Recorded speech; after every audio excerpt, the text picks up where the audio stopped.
안녕하세요. 건강 365 아나운서 최인경입니다. 대사증후군의 위험. 이름이 좀 어려워서 그게 뭔가 싶지만 건강을 위해서 우리가 알아야 하는 수치들, 혈압, 혈당, 복부 비만도 그렇고요. 아마 자신 없는 분들 많으실 겁니다. 그런 위험 요인들이 더해지면서 대사증후군이라는 반갑지 않은 얘기를 듣게 되는데요. 대사증후군이 우리 몸을 어떻게 상하게 하는지 점검과 관리가 필요하다는 지적입니다. 나이 들수록 높아지는 대사증후군의 위험 알아보겠습니다. 그리고 흔하지만 방심할 수 없는 불편한 증상이죠. 변비에 대해서도 살펴봅니다. 건강 365 옥수 사진관의 푸른 날 듣고 시작하겠습니다. 혈압이 오르고 혈당은 높고 이상 지질 혈증에 복부 비만까지 건강의 위험을 높이는 요인들이 한꺼번에 지적이 된다면 어떠시겠어요? 특히 합병증이 생기기 전까지는 증상도 없다면 어떨까요? 듣고 보니 두려운 건강의 위험 신호, 대사증후군입니다. 설마 싶지만 대사증후군에 해당하는 분들 많지 않나요? 연세대 용인세브란스병원 내분비내과 김철식 교수와 함께합니다. 안녕하세요. 네, 안녕하세요. 네, 교수님. 건강검진 결과지에 기록되는 수치들을 확인해 보면요. 어느 순간 대사증후군의 위험에 가까이 가 있는 경우 많지 않을까 싶습니다. 저도 사실 남의 일이 아니라는 생각이 들거든요. 어떤가요? 예, 대사증후군은 상당히 많이 있는 질환에 속합니다. 네. 우리나라 성인 인구 약 20% 정도에서 대사증후군이 있는 것으로 알려져 있는데요. 최근 이러한 추세가 조금씩 증가를 하는 그런 상황이어서 이로 인한 경각심이 조금 더 생겨야 될 것 같습니다. 특히 남성의 경우는 여성에 비해서 대사증후군이 동반이 되는 경우가 많아 조금 더 주의를 해야 될 것 같습니다. 네. 대사증후군, 우리 몸의 대사에 이상이 생기는 것 같긴 한데 이름만으로는 좀 이해가 되지 않습니다. 조건들이 참 부담스럽긴 한데요. 어떤 상태를 말하는 건가요? 일단 대사증후군을 영어로는 이제 메타볼릭 신드롬이라고 합니다. 이 신드롬이라고 하는 이제 말의 어원은 이제 함께 달린다라는 의미인데 복부 비만, 고혈당, 이상 지질혈증, 고혈압 등이 함께 달리면서 궁극적으로는 심뇌혈관 질환이나 당뇨병의 위험도가 높아지는 상태 정도로 생각을 하시면 될 것 같습니다. 네. 그렇게 대사증후군이 심혈관, 뇌혈관, 당뇨병의 위험을 높이는 위험 인자들에 모두 해당하는 상태라는 생각을 하면 왜 그랬을까? 왜 몰랐을까 싶기도 한데요. 대사증후군 자체로는 증상도 없는 거죠.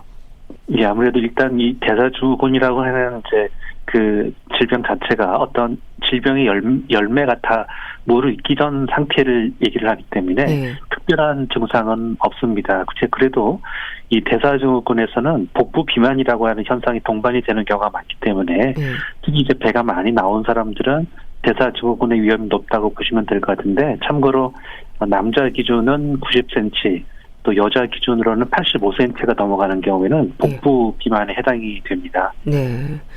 그러니까 하나의 질환이라기보다는 위험한 질환들을 유발하는 넓은 의미로 이해를 해야 될 것 같은데요. 증후군이라는 단어 때문에 질병이 아니라는 생각이 들기도 합니다. 근데 질병보다 더한 부담을 주는 부분인 거죠? 네, 이 증후군이라고 하는 것은 일단 하나의 질병을 지칭을 하는 게 아니라 어떤 증상이나 아니면 이제 어떤 검사 결과가 하나로 이렇게 뭉쳐져서 나타나는 것을 의미를 하게 되는데요. 사실 이런 서로 다른 여러 이상을 굳이 증후군이라고 하는 그런 프레임을 씌워서 만드는 이유는 하나하나를 떨어뜨려 놓고 볼 때에는 단지 사소한 이상으로만 인식을 하기 때문에 환자분들이나 의사들이 그 위험성을 쉽게 간과하기 쉬운데요. 하지만 이제 질병으로서의 확고한 실상이 드러나지는 않지만 대사증후군은 이제 아까 말씀드렸던 것처럼 심뇌혈관 질환이나 당뇨병에 잘 알려진 위험인자이기 때문에 이거를 전체를 묶어가지고 이렇게 주의를 기울여야 한다고 생각을 하시면 될 것 같습니다. 네.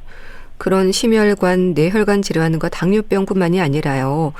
암 발생의 위험, 심지어 암으로 인한 사망률과도 연관되는 게 대사증후군이라고 들었습니다. 그런가요, 교수님?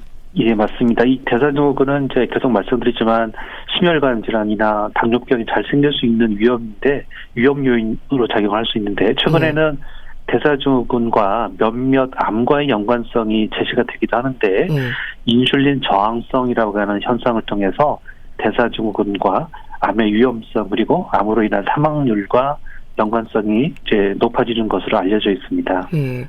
그럼 그렇게 대사증후군의 위험 인자로 인슐린 저항성이 우선 지적이 되는 건 왜 그렇습니까? 일단 대사증후군의 원인은 복부 비만과 인슐린 저항성으로 생각을 하고 있는데요. 예. 복부 비만이 있으면은 인슐린 저항성이 생기게 되고 또 반대로도 인슐린 저항성이 있는 사람들은 이제 또 뱃살이 또 찌기가 쉽습니다. 예. 이 둘 중 뭐가 먼저냐고 이제 이런 부분에 대해서는 아직도 논쟁이 굉장히 많은데 마치 닭이 먼저냐, 달걀이 먼저냐라고 하는 그런 관계와 비슷하다고 보시면 될 것 같습니다. 네. 그러니까 그런 인슐린 저항성으로 인해서 고혈당이 되고 뭐 당뇨병으로도 이어질 수 있고 고혈압, 비만 그리고 고지혈증으로 불리는 이상 지질혈증이 나타날 수 있는 거네요. 예, 인슐린 저항성이라고 하는 현상이 생겨서 이상 지질혈증, 고혈당, 고혈압이 함께 생기고요. 이후에 이제 이런 것들이 서로 이제 상호작용을 해서 심혈관 질환의 위험성이 높아지게 되는 거고, 하지만 이제 우리가 인슐린 저항성과 이 복부 비만의 순서는 조금 서로 바꾸어 얘기를 하기도 합니다. 네. 또 교수님, 비만은 물론이고 이제 전체적인 적정 체중도 중요하지만요. 복부 비만, 특히 윗배가 나오는 걸 경계해야 한다고 하던데요. 이게 어떤 의미인가요?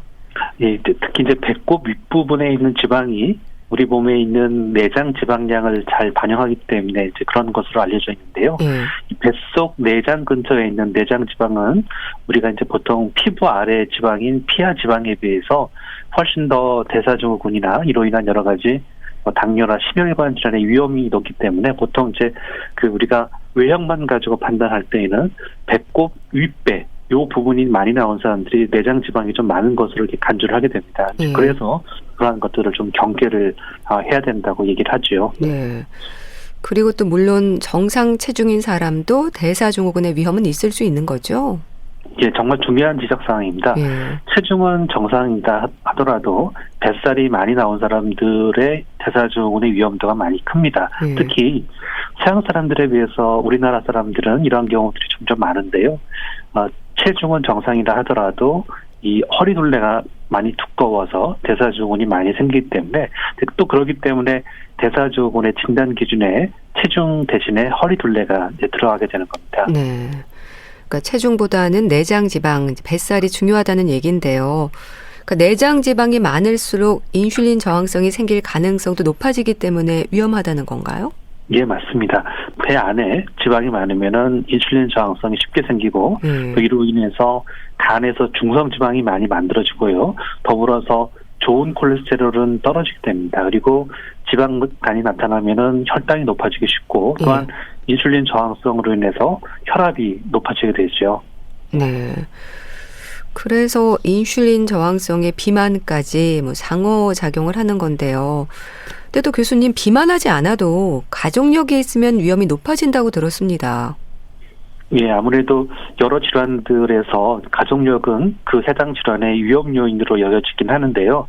아무래도 이제 가족력이 있는 경우에는 특정한 질환의 유전적인 소인 외에도 식사 습관이나 운동 이런 지내는 환경이 굉장히 유사하기 때문에 아무래도 가족력이 있는 경우에는 그 자녀분들의 대사증후군에 생길 위험이 높을 수밖에 없는데요. 물론 대사증후군이 그렇다고 해서 유전이 되는 병으로 이렇게 간주되지는 않습니다. 또 스트레스도 문제가 된다면서요? 아무래도 스트레스가 인슐린 저항성을 높이는 하나의 요인인데요. 반복되고 지속적인 스트레스가 있다면 아무래도 인슐린 저항성이 높아지게 되고 대사증후군과 같은 현상들이 발생하기가 훨씬 쉽습니다. 네. 또 그 밖에도 이런 인슐린 저항성이 생기는 대사증후군의 위험 인자들은 많은가요? 예, 과식이나 운동 부족 등 아무래도 비만을 유발하는 위험 요인들과 매우 유사하다고 보시면 될 것 같습니다. 네. 교수님, 그러니까 대사증후군의 그 위험을 경계해야 되는 이유는 증상도 없이 위험 수치들을 올리면서 전신질환의 위험을 높이는 거잖아요. 그렇다면 대사증후군으로 진단이 되는 기준이랄까요? 수치상으로 볼 때 어떤 부분들이 문제가 될 수 있을까요? 일단 대사증후군을 진단하는 데 있어서는 이제 5가지 항목이 필요하게 되는데요. 허리둘레, 혈압, 그리고 이제 피 검사를 통해서 혈당과 좋은 콜레스테롤 그리고 중성지방 수치를 통해서 대사증후군을 진단하게 되는데 이 5가지 요인 중에서 3가지 이상이 이제 해당이 되게 되면은 대사증후군 해당이 되는데, 참고로 좋은 콜레스테롤인 HDL 콜레스테롤은 낮으면 문제고 나머지 것들은 이제 일정 수준 이상으로 높아지게 되면은 대사증후군의 진단에 이제 포함이 이제 되게 됩니다.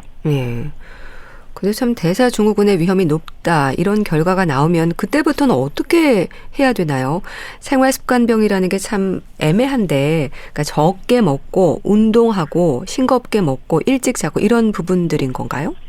예, 대사증후군의 이제 아무래도 뿌리가 뱃살이기 때문에 뱃살을 빼면은 대사증후군이 생기는 기전을 거꾸로 타고 올라가서 혈당, 혈압, 중성지방은 낮아지고 좋은 콜레스테롤은 높아지기 때문에 자연적으로 대사증후군이 해결이 됩니다. 이렇게 얘기로는 굉장히 뭐 애매하지도 않고 명확한데 좀 하기가 힘들죠. 이렇게 뱃살이라고 하는 게 쉽게 빠지지 않기 때문에 열심히 운동을 하고 식사 조절하셔야 서서히 빠지게 되어서 대사증후군의 해결에 실마리를 찾을 수가 있게 되는 겁니다. 그러니까 뱃살이라고 한다면 일단 허리둘레를 좀 줄이라는 거죠? 예, 맞습니다.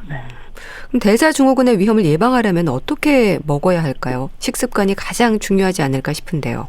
예, 맞습니다. 식습관이 가장 중요한데요. 아무래도 이제 흰 쌀밥이나 빵과 같은 정제된 탄수화물은 좀 적게 드시는 게 낫고요. 요즘 사람들이 많이 즐기는 탄산음료도 마찬가지로 피하셔야 되고, 특히 과식하지 않으셔야 됩니다. 특히 이제 우리나라 사람들은 서구인들에 비해서 탄수화물 먹는 양이 많기 때문에 탄수화물은 이제 가급적 적게 드시고, 대신에 단백질 섭취를 모자라지 않게 늘리고, 그리고 이제 기름기가 많은 음식은 아무래도 칼로리가 높기 때문에 이러한 음식들을 조금 피하셔야 대사증후군에 예방이 되고, 있는 사람들에게서는 또 해결의 실마리가 될 수 있는 겁니다. 그럼 실제로 보시면 탄수화물 섭취가 필요 이상으로 높은 경우가 많은가요? 굉장히 많습니다. 우리나라 사람들이 탄수화물을 워낙에 좋아하는 민족이다 보니까 특히 요즘에는 여러 가지 광고나 뭐 이런 것들에 의해서 이 탄수화물 섭취가 더욱더 늘어나는 추세인데, 문제는 이 정제된 탄수화물, 도정이 많이 된 탄수화물의 섭취가 많아지기 때문에 이런 부분이 좀 염려가 되는 부분이죠. 그래서 이런 음식들을 적게 드시고, 가급적이면 이제 탄수화물을 줄이되 드신다 하더라도 이제 뭐 이렇게 그 잡곡이나 이런 것과 같은 좀 거친 탄수화물을 드시는 게 대사증후군 예방과 해결에는 이제 중요한 식습관이 되는 겁니다. 그러니까 일단 빵, 과자, 국수 뭐 이런 음식들을 자제할 필요가 있는 건데, 이게 콜레스테롤의 위험 때문인가요? 말씀 주신 이런 음식들은 아무래도 이제 탄수화물이 많기 때문에 이제 대사증후군에 있는 경우에는 좀 주의를 하셔야 되는 것 같습니다. 운동은 어떨까요? 걷기 운동만으로도 충분한지 좀 궁금한데요. 어떤 운동을 얼마나 해야 하는 건지도 잘 모르겠습니다. 이 운동은 보통 하루에 30분 이상, 그리고 이제 조금 빠른 걸음으로 걸으시는 게 아주 좋습니다. 이 조금 빨리 걷는 걸음은 대표적인 중등도 강도의 운동인데, 이러한 운동을 지속적으로 하는 경우에는 뱃살을 이제 빼는데 이제 상당히 유용한 방법이기 때문에 대사증후군에 있어서 이제 가장 추천하는 그런 방식의 운동이 빠른 걷기 운동입니다. 그러니까 약간 숨이 찰 정도로 운동을 하면 되는 거네요? 예, 맞습니다. 이제 그렇게 말씀드리죠. 금연, 금주는 당연하겠죠? 반드시 금연을 하셔야겠고요. 또 술은 이제 적당히 줄이셔야 하는데, 뭐 예를 들어서 일주일에 한두 번, 그리고 한 번에 한 잔 또는 2잔 정도를 이제 보통은 권고를 할 수 있습니다. 그 또 지적되는 당뇨병이나 고혈압, 이상 지질 혈증이 있다면 적극적인 치료도 중요하겠어요. 네, 맞습니다. 열심히 이제 운동하고 음식 관리와 같은 생활 습관만 가지고 노력을 하는데에도 혈당이나 혈압 그리고 콜레스테롤이 충분히 조절이 되지 않는다면은 이제 일정한 수치를 넘어가게 되면은 아무래도 이제 약물 치료를 함께 하셔야 되겠죠. 그러니까 건강검진을 하고 나서 이런 결과들이 나오면 좀 주의를 요한다라고 하면 내가 좀 관심을 가져야겠네요. 예, 맞습니다. 그 당뇨병 환자들 같은 경우는 항상 허리둘레라든지 혈압 이런 것들을 좀 체크를 해야 되는 걸까요? 윗배도 그렇고요. 네, 보통 그래서 이제 당뇨가 있는 사람들에게서 허리둘레의 변화는 굉장히 중요한 또 치료에 있어서 큰 중요한 부분인데요. 그렇기 때문에 체중도 중요하지만 정기적으로 허리둘레를 재서 앞서 말씀드렸던 것처럼 남성은 90cm 이상이 그리고 여성에서는 85cm가 넘어가게 되면 비만이기 때문에 치료를 통해서 이러한 허리둘레 변화도 관심 있게 보셔야 될 것 같습니다. 네.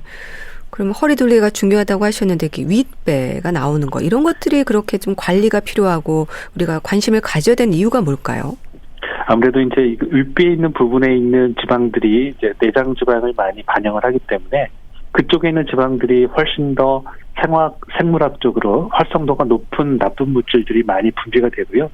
상대적으로 이제 피부 밑에 있는 지방들은 이제 우리 몸에 있는 혈류로 들어올 수 있는 나쁜 물질들이 많지 않지만 내장 지방에서 분비가 되는 나쁜 물질들은 주변에 혈관들이 굉장히 많기 때문에 바로 우리 몸에 순환이 되어서 전신적으로 나쁜 영향을 끼칠 수가 있기 때문에 특히 이제 윗배로 대표가 되는 그런 내장 지방을 더욱더 주의를 하셔야 될 것 같습니다. 네. 참 대사증후군에 대한 말씀을 들으면서 건강을 위한 가장 기본적인 노력의 하나로 대사증후군의 위험을 막아야겠다는 생각이 드는데요. 근데 또 나이 들면 이런 대사증후군의 위험은 당연하다 이런 말도 하거든요. 교수님, 이런 잘못된 인식이 문제가 아닐까 싶습니다. 예, 맞습니다. 아무래도 이제 나이가 드시게 되면서 어떤 병이 생기는 거를 너무나도 이렇게 당연시하게 되면은 나중에 큰 병이 생기는 거를 놓치기가 쉽습니다. 실제 우리나라 어르신들에게서 오늘 좀 말씀을 드리고 있는 대사증후군은 유럽이나 미국에 있는 그런 어르신들에 비해서 훨씬 더 유병률이 높은 것으로 조사가 되고 있습니다. 특히 더욱더 우리나라에서는 이제 65세 이상의 노인 인구가 차지하는 비율이 점점 들어서 이제 초고령 사회를 눈앞에 있는 것으로 이렇게 조사가 되고 있는데 이런 당뇨병이나 심혈관 질환의 위험도 나이가 많은 사람들에서 더욱더 위험도가 높기 때문에 이러한 질환과 함께 우리가 주의해야 되는 대사증후군을 이제 노인분들이라고 해서 소홀히 해서는 이제 안 되겠다고 이렇게 말씀을 드리고 싶습니다. 네. 그래도 요즘은 대사증후군이라는 용어에 대해서 많이들 알고 계시죠? 그렇죠. 옛날에 비해서는 이제 많이 알고 계시죠. 대사증후군이 처음에 나왔을 때만 하더라도 이게 무슨 질환인지에 대해서 굉장히 이렇게 모르시는 분들이 많았는데 요즘에는 많은 홍보를 통해서 대사증후군이 이제 최소한 당뇨의 위험 요인이고 이제 나와서는 심혈관 질환의 위험 요인이라는 거를 일반인 분들도 많이 알고 계시는 것 같아서 다행이다라는 그런 생각도 들기도 합니다. 네. 그러니까 대사증후군을 방치해도 갑자기 몸에 이상이 나타나는 건 아니잖아요. 그러니까 교수님 이게 서서히 은근히 전신질환의 위험으로 자리하는 걸까요?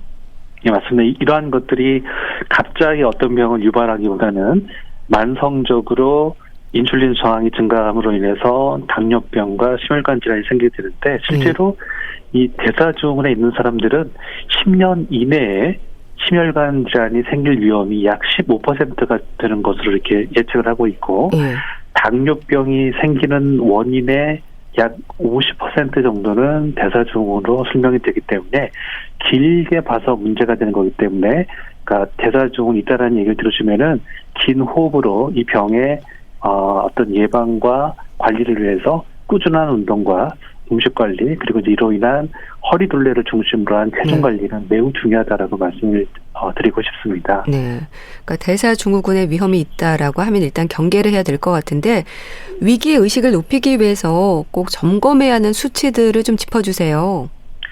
예, 이 부분에 대해서 한번 제 나름대로 이제 만들어놓은 숫자이긴 한데요. 일단은 첫 번째로는 이제 2라고 하는 숫자를 말씀을 드리고 싶은데 앞서도 말씀드렸지만 대사증후군으로 인해서 생기기 쉬운 병이 두 가지가 있는데 당뇨병과 심혈관 질환 말씀드리고 싶고요. 그리고 이제 3하고 4를 함께 말씀을 드리고 싶은데 적어도 대사증후군에 있는 사람들이 일주일에 최소한 하셔야 될 운동할 날짜입니다. 물론 일주일에 7번 다 하면 좋겠지만 그렇게 하기는 현실적으로 어려운 부분이기 때문에 적어도 이틀에 한 번 정도는 유산소 운동을 해주는 게 필요하겠고요. 그다음에 이제 뭐 상식이 될 수도 있겠지만 5라고 하는 숫자는 대사증후군의 구성 요소인 허리둘레, 혈압, 혈당, 중성지방 그리고 좋은 콜레스테롤이 5가지를 이제 의미를 하기 때문에 특히 이제 여러 가지 검진 소견에서 이러한 부분을 조금 더 관심 있게 좀 봐주시면 좋을 것 같고요. 네. 그리고 이제 조금 건너뛰어서 30이라고 하는 시간을 말씀을 드리고 싶은데, 아까는 이제 3하고 4를 통해서 일주일에 3, 4일 운동을 하시는 게 좋겠다고 말씀드렸는데, 네. 한 번 하실 때 최소한의 운동 시간을 지속적으로 30분 이상은 하셔야 되겠다라는 의미에서 30을 말씀드리고 싶고요. 네. 마지막으로는 이제 85하고 90인데요. 계속 말씀드렸지만 여성에서는 85cm 이상, 남성에서는 90cm 이상인 경우에는 복부 비만에 해당이 되기 때문에 대사증후군이 생길 위험도가 높은 상황이다라고 이렇게 말씀을 좀 드리고 싶습니다. 네. 자, 말씀 잘 들었습니다. 오늘은 대사증후군의 위험에 대해서 짚어봤는데요. 연세대 용인세브란스병원 내분비내과 김철식 교수와 함께했습니다. 감사합니다. 네, 감사합니다. KBS 라디오 건강 365 함께하고 계신데요. 듀란의 Ordinary World 듣고 다시 오겠습니다. KBS 라디오 건강 365 함께하고 계십니다. 변비로 고생하는 분들은 화장실 가는 일이 간절하면서도 두렵기도 하죠. 힘을 줘야 하기도 하고 그럼에도 딱딱하게 굳은 변을 겨우 보기도 하고요. 개운치도 않고 일주일에 2번, 3번 가기도 힘들고 변을 보는 일이 스트레스입니다. 변비, 소아부터 노인까지 나이와 상관없이 불편감을 주는데요. 왜 생기는 걸까요? 분당 재생병원 내과 백현옥 교수와 함께합니다. 교수님 안녕하세요. 네, 안녕하십니까? 네, 교수님. 변비로 고생하는 분들이 많습니다. 아주 흔하죠? 네. 주변에서 사실 나 대변 보기 힘들어 그런 얘기는 우리 많이 듣잖아요. 예. 특히나 남성과 여성 중에 아무래도 여성들이 많이 호소하죠. 그래요. 실제로 우리나라 성인의 한 16.5%가 만성변비가 있다고 해요. 네. 이것만 해도 적은 숫자가 아닌데 그중에서도 여성이 더 흔한 건 맞는 것 같습니다. 네. 네, 국민건강보험공단의 자료를 보면 변비에 걸리는 연령층으로 나눠서 봤더니 9살 이하와 70세 이상이 절반 이상 54%를 차지한다고 합니다. 예. 어린이는 아마도 식사 습관 때문인 것 같은데 노인들은 질환 때문이겠죠. 신경계나 대사성 질환. 그래서 노인만 따로 놓으면 무려 3분의 1 이상이 변비로 인해서 괴롭다고 호소를 하니까 아주 흔하다라고 말씀하신 것이 꼭 들어맞는 말씀 맞네요. 네. 근데 본인이 불편하지 않으면 변비가 아니라는 말도 있긴 하던데요. 교수님, 변비로 진단이 되는 기준이 있는 건가요? 사실 왜 하루에 한 번씩 꼭 화장실을 가야만 변비가 아니다라고 말을 할 수도 있지만 예. 어떤 분들의 경우는 나는 이틀에 한 번 화장실 가는데 하나도 불편하지 않아. 그럼 사실 변비라고 말하기가 어렵겠죠. 그렇죠. 그래서 결국 이 변비라는 게 증상으로 우리가 붙인 명칭이기 때문에 사실 애매한 게 많습니다. 그래서 그런 거 갖고 고민을 하다가 전문가들이 변비를 진단하는 기준을 만들자. 그래서 소위 로마 표준이라는 게 만들어졌어요. 네. 이거를 국제적 기준으로 우리가 인정하고 있는데요. 보통 6가지 항목 중에서 2개 이상에 해당이 되면 변비다라고 얘기를 합니다. 네. 우선 첫 번째는 일주일에 2번밖에 화장실 안 가. 그럼 변비라고 얘기를 합니다. 그러니까 3번 미만일 경우요. 그거는 이해가 되죠. 네. 근데 그 다음에는 보통 대변을 보는데 4번에 1번 정도는 이런 증상이 있으면 변비다라고 얘기를 하는데요. 우선은 대변을 볼 때 과도하게 힘을 주어야만 나온다. 너무 힘들어요. 네. 그런 게 들어갈 거고요. 2번째는 변이 너무나 딱딱하고 덩어리져서 힘들어요. 그런 것도 들어갈 거고 3번째는 대변을 다 봤는데도 잔변감, 그러니까 시원치가 않아서 화장실을 들락날락거리는 경우, 그리고 4번째는 항문이나 직장이 막혔다는 느낌이 있어서 잘 안 나오고요. 네. 마지막으로 좀 심각한 건데 배변을 하려고 그러면 그냥은 볼 수가 없기 때문에 손으로 조작을 해야 되는데 손으로 직접 파주거나 아니면은 골반 아래를 눌러줘야 되거나 네. 이런 걸 해야만 대변을 보는 경우, 이런 것들이 보통 4번에 1번 정도 있다. 그리고 3개월 이상 지속된다. 그러면은 우리가 변비다라고 정의를 내리고 있습니다. 예. 그럼 이 변비는 왜 생기는 건가요? 변비는 확실하게 지금 왜 생기냐고 말씀을 하셨는데요. 예. 왜라는 원인이 분명할 때는 2차성 원인이 있는 것이다. 라 그래서 어떤 기질적인 국소성 질환, 갑상선 같은 전신 질환 혹은 약물로 인한 것이다. 라는 원인이 있을 때 2차성이라 그러고, 그럼 2차성이 아닌 건 뭐냐? 원발성이다라는 건데 간단히 얘기해서 네. 원인을 우리가 모르겠다. 잘 못 찾겠다 하는 게 되겠습니다. 결국 대장에 운동 기능이 떨어졌거나 항문 직장의 기능이 안 좋을 때 우리가 원발성이다라고 얘기를 하는데 사실 어느 게 더 흔하냐 하면 뚜렷한 원인이 있는 2차성인 것들은 사실은 얼마 안 되고요. 90% 이상은 원발성, 원인을 잘 모르는 변비로서 이런 것을 기능성 혹은 특발성 변비라고도 부릅니다. 네. 그러니까 대부분이 원인이 분명하지 않다고 하셨는데 그래서 더 답답하겠어요. 맞습니다. 원인이 분명하면 사실 해결의 실마리가 명확하잖아요. 원인도 모르겠다 그러면 모처럼 병원에도 왔는데 답답하죠. 그러니까요. 대부분 이런 경우가 대장의 전반적 운동 기능이 저하되는 대장 무력증이나 항문 직장의 기능이 떨어져서 직장에서 변을 배출하는 게 이상이 동반된 경우일 텐데요. 이렇게 원인이 확실하지 않으니까 할 말은 없지만 그럼에도 불구하고 우리가 얘기할 수 있는 게 몇 가지 있습니다. 악화 요인을 얘기해봐라. 그러면 우리가 말씀드릴 게 있잖아요. 예를 들면 소화변비의 원인으로는 이제 식사, 즉 채소 섭취가 부족한 걸 중요한 이유로 생각한다고 말씀드렸는데요. 섬유소가 섭취하는 게 부족하다. 그러면 변비가 오기 쉽고요. 또 물을 참 안 드신다. 그러면 역시 대변 보기가 쉽지 않고 오히려 장에서 물을 쫙쫙 빨아들여서 변비 생기기가 쉽습니다. 그리고 운동 부족도 원인이 될 수 있고요. 운동을 하지 않기 때문에 장의 운동성을 도와줄 수가 없거든요. 그것 외에 불규칙한 배변 습관이나 심한 스트레스도 변비의 악화 요인이 된다는 거. 이런 걸 좀 피하면 도움이 되지 않을까 하는 말씀은 드릴 수 있겠네요. 네. 그럼 변비로 고생하는 분들은요. 주로 어떤 표현을 하세요? 증상도 다양할 것 같은데요. 맞습니다. 일률적이지 않죠. 그렇기 때문에도 정의도 내리기가 어려웠고요. 변보기가 힘들다. 아니면 너무나 힘줘야만 대변이 나온다. 아니면 변이 너무나 딱딱하고 굳기 때문에 내가 대변 볼 때마다 겁난다. 심지어 항문이 찢어지기도 한다. 그다음에 대변 마렵기는 한데 시원하게 배출이 되지 않아서 계속 화장실을 들락거리게 된다. 그리고 변이 형체가 제대로 나오질 않고 찔끔찔끔 나오기 때문에 내가 대변 본 것 같지가 않다. 아니면 대변을 볼 때 항문 주위를 굉장히 불쾌하게 압박하는 느낌이 있다. 아니면 화장실을 내가 며칠 못 가기 때문에 배가 답답해서 밥을 하나도 못 먹겠다. 이런 증상들을 보통 말씀을 하시죠. 네. 그럼 교수님, 사실 변비는요, 병이 아니라 증상으로 봐야 하는 거죠? 정확합니다. 변비는 하나의 증상이지 사실 질병은 아닙니다. 그러니까 100사람이 100가지의 증상을 변비로서 얘기할 수가 있는 겁니다. 표현도 다양하고 그렇기 때문에 객관적 정의가 쉽지 않아서 비교적 흔히 호소하는 증상들을 정리해서 앞서 말씀드린 전문가들이 로마 기준이라고 만든 거죠. 그래서 이러쿵 저러쿵 저러쿵 하면 우리가 변비라고 한다라고 정의를 내렸습니다. 네.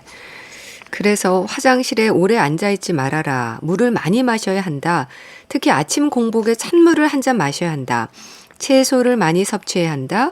견과류와 유산균이 도움이 된다. 화장실에 앉아서 배를 시계 방향으로 마사지해라. 이런저런 얘기가 많은데요. 교수님, 실제로 이런 부분들이 도움이 되긴 하는 걸까요? 굉장히 많은 말씀을 해주셨어요. 실제로 화장실에 오래 앉아 있는 것이 변비 자체에 도움이 되네 안 되네 이전에 이제 변비와 연관되는 치액이라든지 이런 것들하고 연관돼서 사실 관계가 있습니다. 그리고 물을 많이 마셔야 되는 건 당연한 얘기죠. 물을 충분히 마시지 않음으로 인해서 대변이 내려가면서 더더구나 장에서 물을 더 많이 흡수를 하니까 변이 더 딱딱해질 가능성이 높아지거든요. 그리고 아침 공복에 찬물을 한 잔 마셔라. 이거는 특히나 차가운 게 들어갔을 때 장의 운동성이 증가하는 것이 있기 때문에 기상 후에 일정 시간에 대변을 보게 하려면 마시는 게 도움이 될 수도 있습니다. 채소를 많이 섭취하라는 건 당연히 섬유소 섭취랑 관계 있으니까 괜찮은 거고요. 그다음에 유산균 도움되는 거 말 되죠. 그리고 화장실에 앉아서 배를 시계 방향으로 마사지하라는 건 장의 방향이 시계 방향이거든요. 그렇기 때문에 조금은 도움이 될 수가 있어서 나름 의미는 있습니다. 자, 그렇다면 치핵이 변비를 유발한다는 말은 어떨까요? 치핵이라는 거는 결국 항문 주변에 대개의 경우는 이제 혈관이 늘어나면서 튀어나오는 것을 얘기하게 되는데요. 그게 이제 심해지면은 통증이나 아니면 출혈 같은 게 일어나게 되죠. 그런데 치액이 있을 경우에 통증이나 아니면 출혈이 있으니까 사실 두렵잖아요. 예. 대변을 볼 때 더 그렇죠. 아플 수도 있고 피가 날 수가 있으니까 예. 자꾸 참게 되고 또 대변이 뱃속에 오래 있게 되면은 결국은 물을 더 많이 장에서 흡수하기 때문에 변은 더 딱딱해져서 실제로 치액이 변비를 악화시키고 유발한다는 말은 됩니다. 근데 완벽한 유발이란 말은 좀 어렵긴 하지만 예. 그리고 반대로 변비로 힘을 과도하게 주거나 오래 앉아있게 되면 역시 항문 주변에 혈관이 늘어나면서 그 치액을 형성하기가 쉽기 때문에 서로 악화 요인이 되는 것은 맞습니다. 네. 또 교수님, 노인 변비라는 말이 있을 정도로 노인들 중에는 변비로 고생하는 분들이 많은데요. 식사도 물도 움직임도 이 모든 부분에서 소극적이 되면서 대장 운동이 떨어지는 게 원인이라는 말을 합니다. 그런가요? 그렇죠. 그러니까 왜 아까 말씀드렸듯이 노인 중 거의 한 3명 내지 4명, 10명 중 3, 4명이 변비 문제가 동반되는데 어째서 그럴까 하면은 사실 기본적으로 대장 운동이 떨어지는 거 굉장히 중요합니다. 네. 즉 노화 자체에 의해서 근육도 약화되고 신경 조절 능력도 감소하거든요. 따라서 대장이나 골반 근육 그리고 항문 조절이 제대로 되지 않아서 장 운동성이 노화 자체로 떨어지는 경향이 우선 첫 번째 있고요. 예. 두 번째는 노인성 식욕 저하로 식사량 자체가 감소하게 되면 섬유질 섭취도 당연히 줄겠죠. 이렇게 섬유질 섭취가 줄어들면은 역시 대변을 큼직큼직하게 만들기가 어렵기 때문에 대변 보기가 어렵게 됩니다. 그리고 세 번째는 노화가 되면 갈증 감각이 감소한다. 즉 목이 마르다는 걸 잘 느끼지를 못해요. 그래서 전체적으로 수분 섭취가 또 부족하게 되면 네. 만성적으로 탈수 상태가 되면서 역시나 물 부족으로 인해서 대변은 더 딱딱해지고 장에서는 열심히 물을 흡수하기 때문에 변비가 생길 가능성이 훨씬 더 올라가고요. 마지막으로 네 번째는 나이가 들면서 자연스럽게 젊을 때보다 활동량이 줄어들겠죠. 또 힘들다고 더더구나 움직이지 않게 되면 장은 도대체 움직일 이유가 없어져 버려요. 그렇기 때문에 이거 역시 장이 움직이지 않게 영향을 미치는 결과가 돼서 변비가 발생하기 되게 쉽게 되는 그런 상태가 되는 거죠. 네. 특히 노인들은 만성질환으로 누워있는 경우도 많잖아요. 그래서인지 장무력증인 분들도 있다고 하던데 그렇습니까? 방금 말씀드렸듯이 왜 노화 자체가 워낙에 장의 운동성을 줄이는 여러 가지 이유가 있다고 말씀을 드렸는데요. 네. 거기에 더해서 질환으로 인해서 침대에 오래 누워있게 되면은 신체 활동량 감소가 장의 운동성을 더욱 줄어들게 하겠죠. 그리고 또 하나는 요것만이 아니라 동반 만성질환 자체의 문제도 있는데 예를 들자면 장기적으로 당뇨병을 앓으면 위장 신경 조절 능력이 뚝 떨어집니다. 그런데 문제가 생기거든요. 그래서 아주 심각한 장 무력증이 동반되기 때문에 변 보는 것 자체가 정말 어려워집니다. 그리고 세 번째는 와상 상태나 이에 준하는 상태가 지속되면 안 그래도 입맛이 떨어져서 식사량이 줄어드는데 경구 섭취량이 더욱 감소하겠죠. 그리고 영양 섭취가 불균형해지고 섬유질 섭취 부족해지고 또 갈증 감각이 감소하면서 물도 더 안 먹게 되니까 역시나 장 무력증을 더 악화시킬 거고요. 마지막으로 하나 더 있어요. 만성 질환으로 인해서 복용약을 많게 드셔야 되잖아요. 여러 가지를. 근데 그 약으로 인해서도 역시 변비가 유발되는 경우가 굉장히 많은데 예를 들자면 혈압약 중에서도 아주 흔히 사용하는 칼슘 통로 차단제가 있습니다. 이거 변비를 일으키는 아주 유명한 약인데 그 약 드시는 분 굉장히 많거든요. 그리고 또 경구혈당 강화제 중에도 변비 일으키는 게 있고요. 또 파킨슨병 약물 드시는 분 많잖아요. 항우울제나 제산제나 진경제도 변비를 유발할 수 있고요. 항히스타민제 또 아주 관절 때문에 많이들 드시는 진통소염제들이 전부 다 변비를 유발할 수 있고 또 이런 약들의 특징이 아주 장기 복용하시잖아요. 그래서 그런 것들이 전부 장 무력을 유발하면서 변비 유발할 가능성이 매우 높습니다. 특히나 이 약물에 관한 것은 그렇기 때문에 정기적으로 뭐 예를 들자면 한 1년에 한 번 정도는 노인 전문의한테 복용약 전체를 한 번쯤 총괄해서 점검을 해서 약을 조정할 필요가 있다는 거 권고를 꼭 좀 해드리고 싶습니다. 그럼 변실금이 생기는 것도 이런 이유인 건가요? 변실금의 첫 번째 원인은 계속 말씀드리지만 골반저와 항문 근육이 약화가 돼서 조절 능력이 감소하고 말하자면 항문이 좀 열리는 것 같은 상태가 되는 거. 근데 특히나 오래 누워 계시게 되면은 특별히 굉장히 신경 쓰지 않는 한은 그쪽 근육들을 사용하지 않고 빼버리고 있으니까 점차로 퇴화되어서 아무리 애를 써도 힘을 쓸 수가 없습니다. 즉 관략근이 조여주지 못하니까 실금이 발생하는데요. 근데 사실은 그거 말고 노인들한테 또 굉장히 중요한 게 있어요. 대변이 매복됐다. 그러니까 말 그대로는 대변이 장을 틀어막았다는 의미인데요. 만성적인 변비로 있어서 대변이 장에 머물러 수분이 계속 흡수되니까 진짜 돌처럼 딱딱하게 변화됩니다.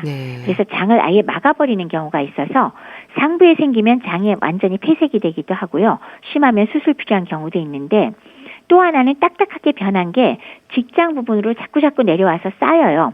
그래서 직장이 막 늘어나면서 직장 내에 돌덩어리처럼 변이 꽉 들어차서 관장 아무리 해봐야 소용이 없고 변을 볼 수 없는 경우가 제법 자주 있거든요. 근데 이 경우에 직장 안에는 딱딱한 자갈처럼 대변이 꽉 차 있는데 그 사이사이로 찔끔찔끔 저 위에서 넘어오는 소량의 설사처럼 변실금이 보이는 경우가 굉장히 많거든요. 그러니까 막고 있는 변 덩어리 주변으로 슬금슬금 넘어오는 건데 이런 분변 매복의 경우는 사실 해결을 해주지 않으면 굉장히 괴롭습니다. 네.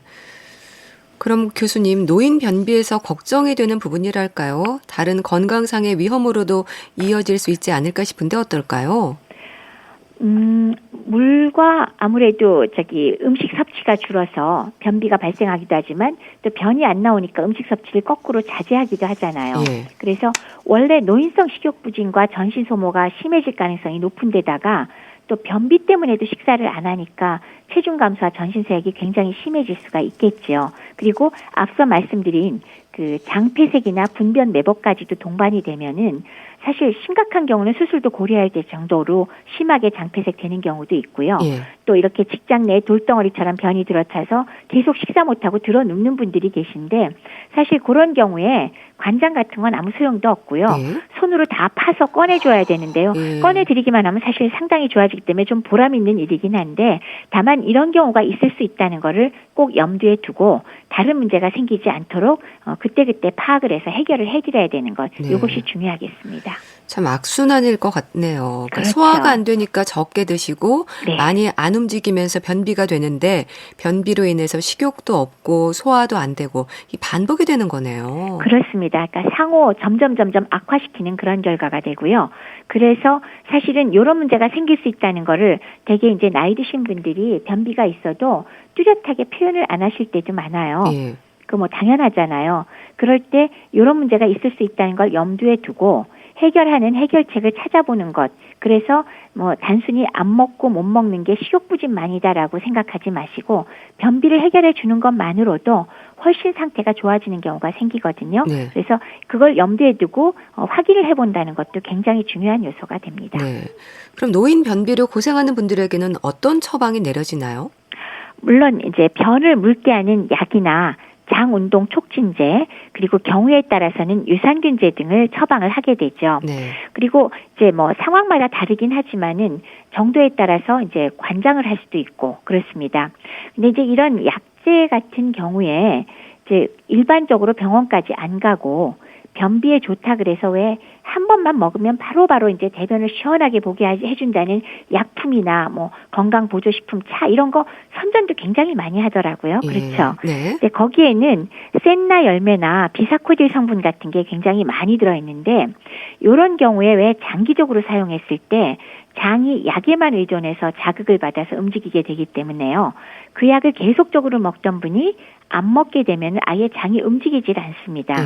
그리고 장기간 복용해서 장의 신경청이 파괴돼서 오히려 장이 무기력해지면서 치료에 전혀 반응하지 않는 하재성 대장이 생길 수도 있기 때문에 관장이나 마찬가지로 너무나 강력한 약을 장기적으로 쓰는 거는 좀 피하실 필요가 있고요. 그거 외에는 계속 말씀드리지만 생활 습관이 중요합니다. 가급적이면 규칙적으로 식사를 하시고 섬유질 많은 과일, 야채 많이 드시도록 하시고요. 그다음에 조금이라도 운동을 좀 더 하도록 움직이도록 권유해드리고 물을 충분히 드시는 거 잊지 마시고요. 이렇게 중요한 그 생활 습관 잘 유지하시는 것이 가장 중요한 요소가 되겠습니다. 노인 변비는 그렇고요. 소아 변비는 어떨까요? 배변 습관이 중요할 것 같은데요. 그렇죠. 특히나 그런 어린이들이야 어떤 점에서는 주변에 있는 어른들에 의해서 생활 습관이 만들어질 가능성이 크잖아요. 예. 그래서 특히나 어린이의 경우 변비가 생겼다 그럴 경우에 잘 살펴보시면 배변 습관이 일정하지 않을 때도 많은 거예요. 그래서 우선은 정해진 시간에 배변하는 습관을 만들어 주실 필요가 있고요.